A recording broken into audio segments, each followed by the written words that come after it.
हाँ बच्चों, आज आप लोगों को बेनी प्रसाद सिंह सोमवंशी महाविद्यालय भरोखन प्रतापगढ़ डीएलएड प्रथम वर्ष द्वितीय सेमेस्टर के बच्चों को ऑनलाइन क्लासेस के अंतर्गत आप सभी का स्वागत है। आप लोगों को सामाजिक अध्ययन में पाठ 2 भाग 2 पढ़ाए जा चुके हैं। आज तीसरा भाग हम आपको बताने जा रहे हैं। तो आप लोग बच्चों इससे पूर्व के वीडियो में ऑनलाइन क्लासेस में आप लोगों ने अध्ययन किया कि धरातल के स्वरूप को बदलने वाले कारक। तो धरातल के स्वरूप को बदलने वाले कारकों के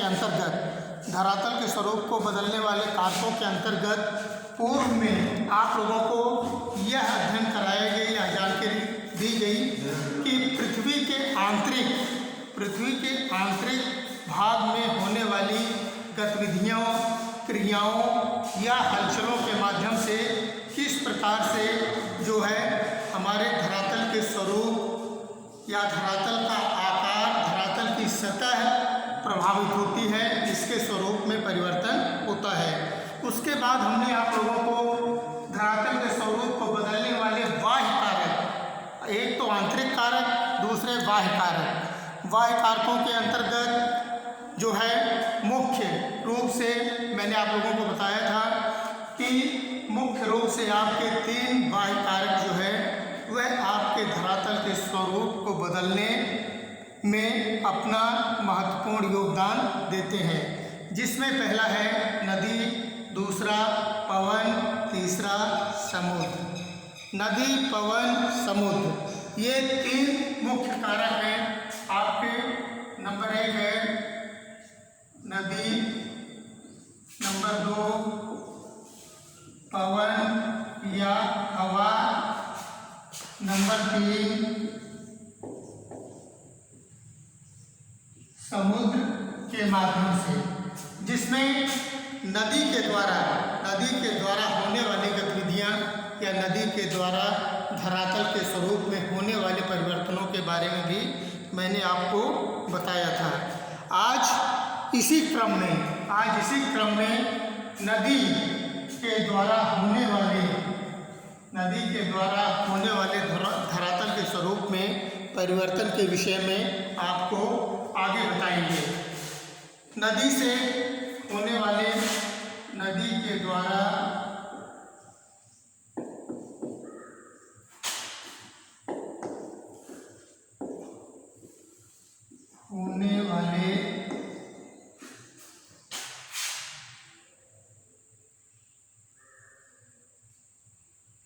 द्वारा होने वाले धरातल पर परिवर्तन।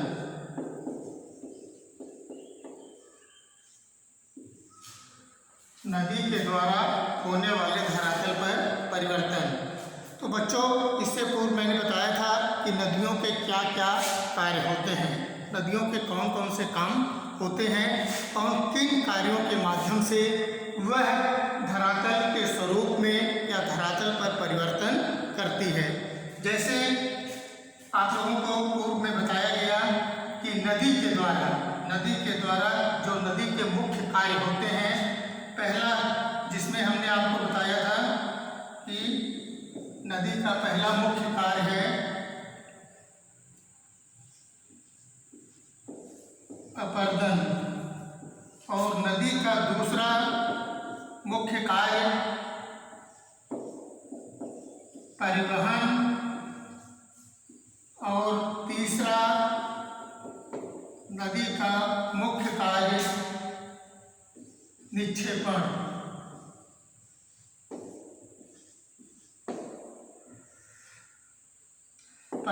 अपर्दन, परिवहन, निक्षेपण। अपर्दन के बारे में भी आप लोगों को जानकारी दे दी गई है, परिवहन के बारे में भी और निक्षेपण के बारे में भी।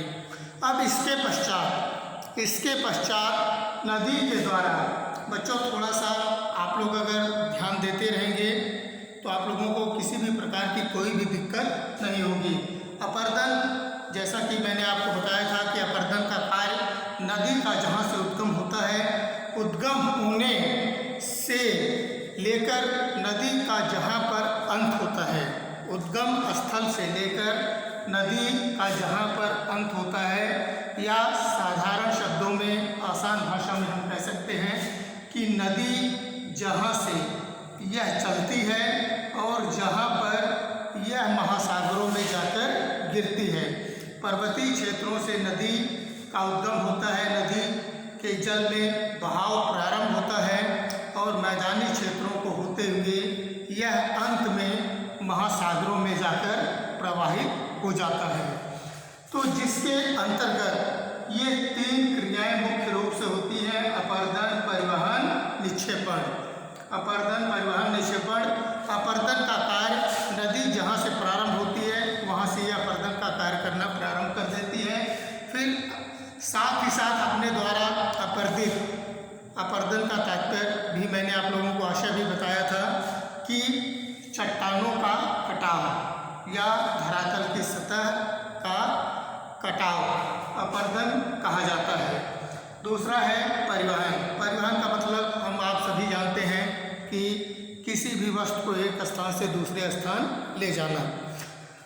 परिवहन के अंतर्गत अब नदी के द्वारा जो भी चीज़ें, यानी नदी का तात्पर्य जल से, जल के द्वारा जो भी चीज़ें जो है काटी जाती हैं, कंकड़, पत्थर, बालू के कण, मिट्टी, या उसके अंतर्गत जो भी चीज़ें आती हैं, जल के बहाव में जो भी चीज़ें आती हैं, वह सभी अपर्दित करके जो है परिवहन के द्वारा, यानी एक स्थान से दूसरे स्थान जल के द्वारा ले जाने का प्रयास किया जाता है।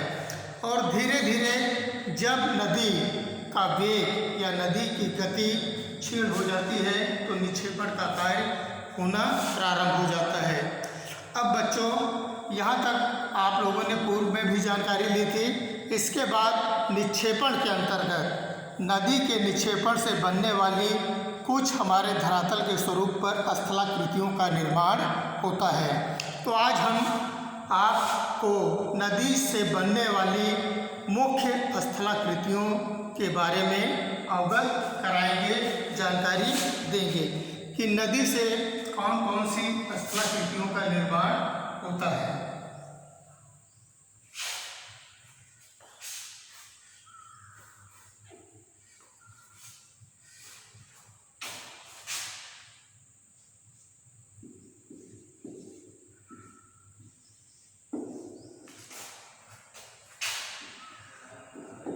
नदी के द्वारा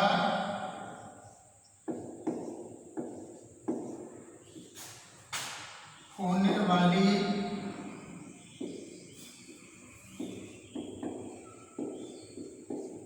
स्थलाकृतियों का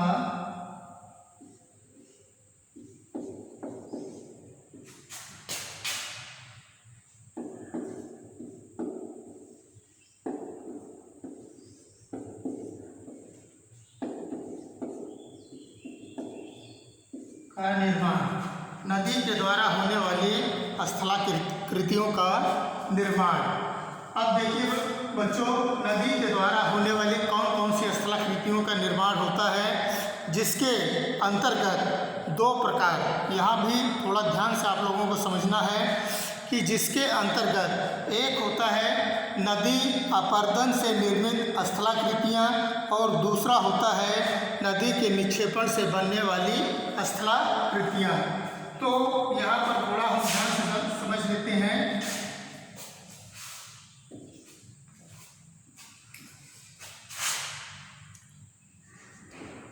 ए या आय से कह लीजिए आप लोग, नदी अपर्दन के द्वारा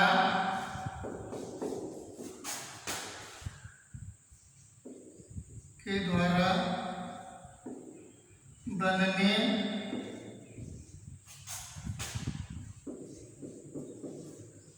वाली स्थलाकृति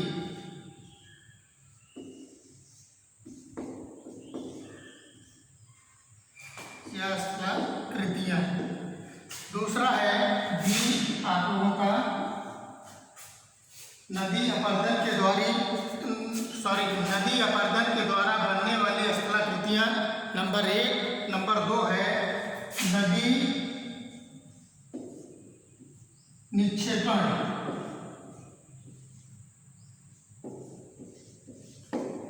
नदी निक्षेपण के द्वारा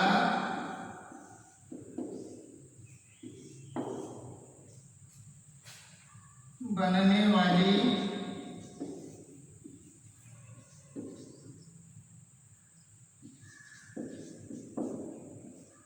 स्थलाकृतियाँ।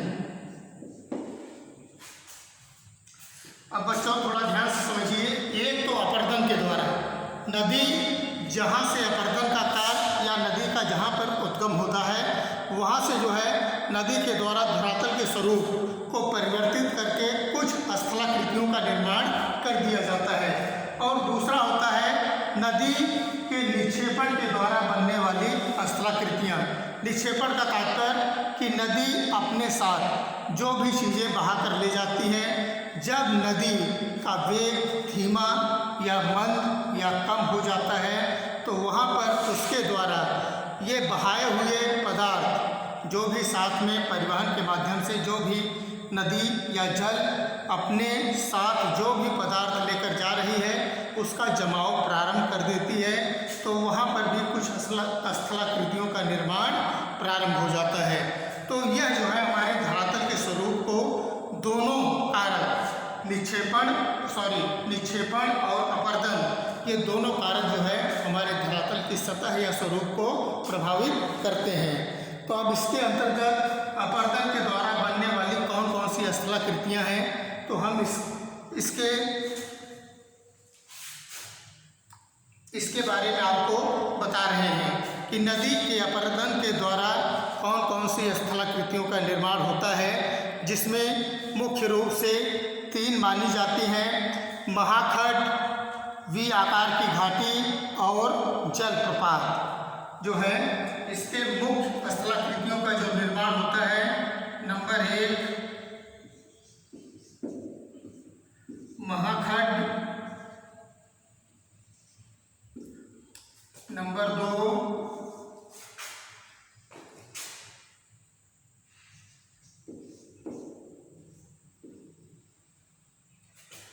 जलप्रपात,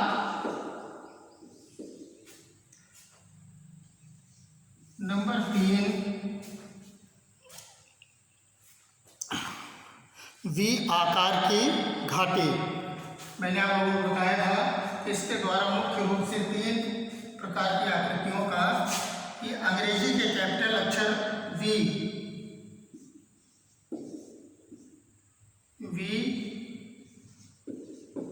आकार की घाटी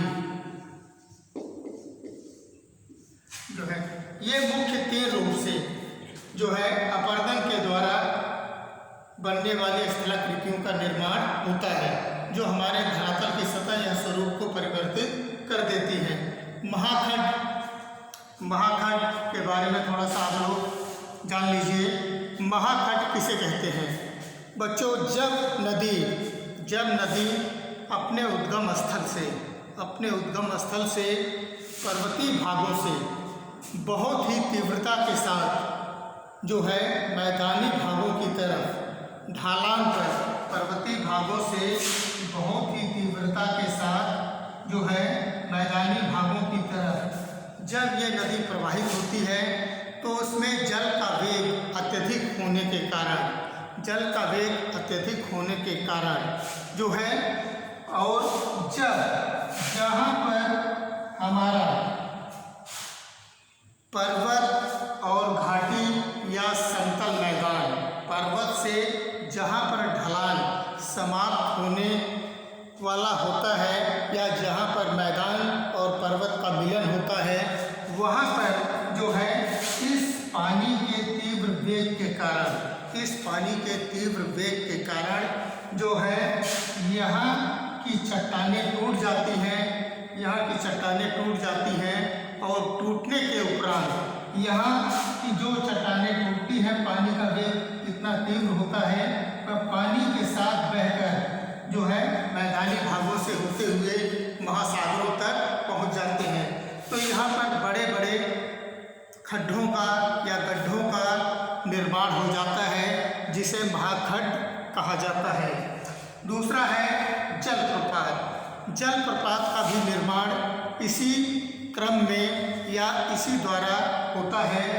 नदी में पानी का वेग अत्यधिक होने के कारण, जैसा कि हम पूर्व में जानते हैं या हमें इस बात की जानकारी है कि हमारे धरातल की सतह कहीं पर इसकी चट्टानों में भिन्नता पाई जाती है, कहीं पर मुलायम चट्टानें या कहीं पर कठोर चट्टानें, इस प्रकार की चट्टानें पाई जाती हैं। तो बच्चों, जब पर्वतीय भाग या कहीं पर भी मैदानी भाग या पठारी भाग में कहीं पर भी ऐसी स्थिति उत्पन्न होती है कि जहाँ पर कठोर चट्टानों के पश्चात एकाएक मुलायम नदी के मार्ग में एकाएक वहाँ पर कुछ ढालान भी होना चाहिए और एकाएक वहाँ पर मुलायम चट्टानें मिल जाती हैं, तो वहाँ पर जलप्रपात का निर्माण हो जाता है। जलप्रपात का निर्माण का तात्पर्य होता है कि वह मैदानी भाग हो या पर्वतीय भाग हो, मान लीजिए यहाँ पर कठोर चट्टान है और कठोर चट्टान के बाद एकाएक जो है आपको मुलायम चट्टानें मिलना प्रारंभ हो जाती है, तो वहाँ पर जल का प्रवाह धीरे धीरे जो है नदी का जल ये इस रूप में गिरना प्रारंभ हो जाता है। कठोर चट्टानें नहीं कटती और मुलायम चट्टानें यह तीव्रता से कटती हुई आगे बहती चली जाती हैं या आगे ढालानुमा स्थलाकृति रहती है, तो नदी का वेग या नदी का बहाव तेजी से होता रहता है। तो ऐसी स्थिति में जहाँ पर कठोर चट्टानें नहीं टूटती और उसके आगे मुलायम चट्टानें टूट जाती हैं, तो वहाँ पर जलप्रपातों का निर्माण हो जाता है। जैसे हमारे देश में आप लोगों ने सुना होगा कि नर्मदा नदी पर जबलपुर में भेड़ा घाट नामक जो है स्थान पर जो है जलप्रपात का निर्माण किया गया है, जलप्रपात का निर्माण होता है। ठीक, उसके बाद बच्चों तीसरा आता है वी आकार की घाटी का निर्माण। वी आकार की घाटी का निर्माण भी जो है पर्वतीय क्षेत्रों में अत्यधिक ढलान पर होता है। पर्वतीय क्षेत्रों में अत्यधिक ढलान पर, जहाँ आपको बताया गया था कि जहाँ से नदी का उद्गम होता है और वहाँ से पर्वतों की चट्टानें, कहीं कहीं पर पर्वतों की चट्टानें कठोर या कहीं कहीं पर मुलायम मिलती हैं, तो पर नदी में अत्यधिक बहाव होने के कारण नदी जो है इस पर्वत श्रृंखला को सकरे रूप में, बहुत चौड़ाई में नहीं, सकरे रूप में काटती जाती हैं और उसी को हम जो है वी आकार की ये दूर से देखने पर हमें अंग्रेजी के कैपिटल अक्षर वी आकार का जो है दिखलाई पड़ता है जब कभी इसका बहाव कम होता है, यानी नदी में जल की मात्रा में कमी आती है, तो दूर से देखने पर यह स्थलाकृति अंग्रेजी के कैपिटल अक्षर वी आकृति में दूर से हमें दिखलाई पड़ते हैं, तो उसे वी आकार की घाटी कहा जाता है। ठीक, इसके बाद बच्चों इसमें मुख्य रूप से 3 महाखंड जलप्रपात वी आकार की घाटी ये नदी अपर्दन के द्वारा निर्मित होती हैं, किंतु 2 और इसमें जो है आप लोगों को बताए जा रहे हैं मौखिक रूप से कि विसर्प और डेल्टा का निर्माण जो है यह नदी के ही द्वारा होता है, लेकिन यह नदी के द्वारा बनने वाली स्थलाकृति निक्षेपण के अंतर्गत भी इसका अध्ययन कर सकते हैं या इसे रखा जा सकता है, क्योंकि डेल्टाओं का निर्माण भी आप लोग जानते हैं, आपको पूर्व में अध्ययन किया होगा या आपको पूर्व में बताया भी गया है कि डेल्टाओं का निर्माण वहीं पर होता है जहाँ पर नदी अपने अंतिम पड़ाव का मतलब कि वह महासागरों में गिरने वाली होती है या महासागरों से मिलने वाली होती है, और वह मैदानी भागों में अत्यंत मंद गति के साथ उसका बहाव जो है हो जाता है। उसके बहाव में मंदता या कमी आ जाती है, पानी का बहाव धीमा हो जाता है, तो वह अपने साथ अपरदित पदार्थों को जो है परिवहन के माध्यम से ले जाने में असमर्थ हो जाती है। तो वहीं पर वह गाद को नदी के कभी कभी किनारों पर जमा करती है, कभी नदी के मुहाने पर जमा करने का प्रयत्न करती है, और वहाँ पर इस प्रकार से डेल्टाओं का निर्माण हो जाता है। वहाँ पर कई शाखाओं में वहाँ पर नदी जो है ये मैदानी भागों से होते हुए वहाँ पर नदी की धारा कई शाखाओं में परिवर्तित हो जाती है, और इस बीच के भाग में बालू के कण, रेत के कण इत्यादि जमा हो जाते हैं, जिसे हम जो है डेल्टा के रूप में जानते हैं। डेल्टा का निर्माण हो जाता है। और दूसरा, अभी मैंने आप लोगों को बताया कि इसे निक्षेपण के अंतर्गत भी रख सकते हैं और हम जो है अपरदन के अंतर्गत भी रख सकते हैं। दूसरा आपका है विसर्ग, जैसा कि नाम से ही स्पष्ट है, विसर्ग यानी सर्प आप लोग जानते हैं कैसे चलता है, टेढ़ी मेढ़ी यस, अंग्रेजी के कैपिटल अक्षर यस आकृति में जो है सांप जो है वह रहता है। तो नदी जब पर्वतीय भागों से चलकर मैदानी भागों में पहुंचती है तो वहां पर कभी कभी नदी के द्वारा अपने मार्ग में परिवर्तन या कहीं कहीं पर नदी के सम्मुख जहां पर जल का बहाव कम हो जाता है, थोड़ा भी अवरोध आ जाता है, तो नदी अपने मार्ग को परिवर्तित करके कुछ इस प्रकार से जो है अपना बहाव प्रारंभ कर देती है। तो वह भी दूर से देखने पर अंग्रेजी के अक्षर यस की आकृति में दिखलाई पड़ते हैं। तो इसे हम जो है विसर्ग या मोड़दार आकृति जो है कहा जाता है। तो यह भी जो है नदी के निक्षेपण और नदी के अपरदन के द्वारा विसर्ग और डेल्टा दोनों का निर्माण होता है। ठीक बच्चों, ये आप लोगों को नदी अपरदन द्वारा बनने वाली स्थलाकृतियों के बारे में समझ में आ गया होगा। अब नदी निक्षेपण के द्वारा बनने वाली स्थलाकृतियाँ, नदी निक्षेपण के द्वारा बनने वाली स्थलाकृतियाँ, इसके अंतर्गत मुख्य रूप से जो है इसके अंतर्गत मुख्य रूप से कौन कौन सी स्थलाकृतियाँ आती हैं। जैसे मैंने आप लोगों को पूर्व में भी बताया था कि जलोढ़ पंख, गोखुर झील और तटबंध, इसमें इसके द्वारा बनने वाली मुख्य 3 स्थलाकृतियाँ हैं। पहला है जलोढ़ पंख,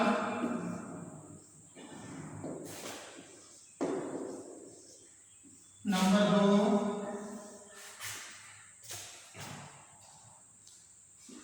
गोखुर झील,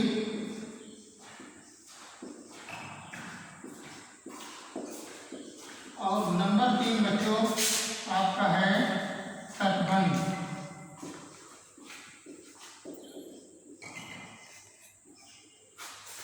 ये नदी निक्षेपण के द्वारा बनने वाली 3 मुख्य आकृतियां हैं।